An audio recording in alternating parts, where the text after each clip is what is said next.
ले चले। अब हम प्रश्न उत्तर का सिलसिला शुरू करना चाहेंगे और मेरा पहला प्रश्न सर आपसे यह है कि हम जैसा जानते हैं कि आप 2014 में लोकसभा से सांसद थे, परंतु आपकी जो सीट थी 2019 में एनडीए के साथी दल को चली गई। हमने राजनीति में ऐसा देखा है कि सामान्य रूप से नेताओं में असंतोष आ जाता है या किसी हद तक वो विद्रोह भी कर देते हैं कि मेरी सीट आपने दूसरे को दे दी या मैं वहां से चुनाव नहीं लड़ रहा हूं। लेकिन कई बार लोग होता है कम से कम इतना नहीं करते, सार्वजनिक रूप से विरोध या नाराजगी जरूर दिखाते हैं। लेकिन आपने ऐसा कुछ भी नहीं किया ये सब होने के बावजूद, और आप पार्टी के अभियान में जुट गए, संगठन के अभियान में जुट गए। तो हम इसके बारे में सुनना चाहेंगे और ये भी जानना चाहेंगे कि जब आपकी सीट साथी दल को चली गई तो आपके मन में क्या चल रहा था और फिर आपने उस पर कैसे क्या किया। माननीय देखिए देखिए मैं मेरा प्रारंभिक जीवन 1993 में इंटर किया।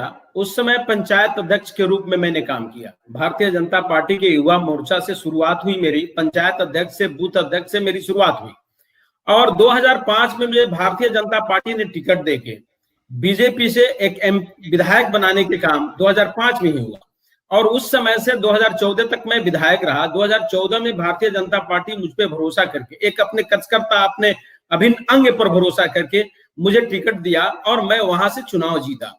और 2019 में परिस्थितियां बनी क्षेत्रीय दल से समझौता के बदौलत और उसमें हमारी सीट को दे दिया गया जदयू को।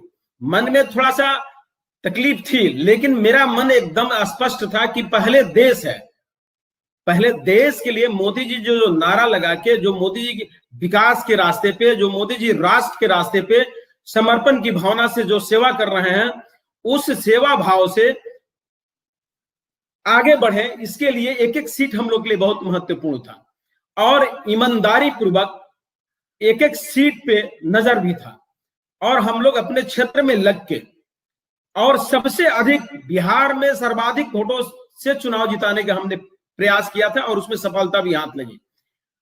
इवन प्रधानमंत्री जी का कार्यक्रम भी बहुत सफल कार्यक्रम रहा 2019 में, जो चुनावी रैली था। मन में था कि पार्टी है तो हम पर कभी ना कभी ध्यान देगी और नेक्स्ट 4 महीना के अंदर फिर पार्टी ने मुझे उस लायक समझा राज्यसभा में भेजने का काम किया। तो पार्टी के लिए जीवन समर्पित है, राष्ट्र के लिए जीवन समर्पित है, इसलिए कहीं तकलीफ नहीं लगी। और इस उम्र में, जिस उम्र में मैंने विधायक बना, उस उम्र में पार्टी के वर्कर काम करते करते बूढ़े हो जाते हैं, मौका नहीं मिलता है।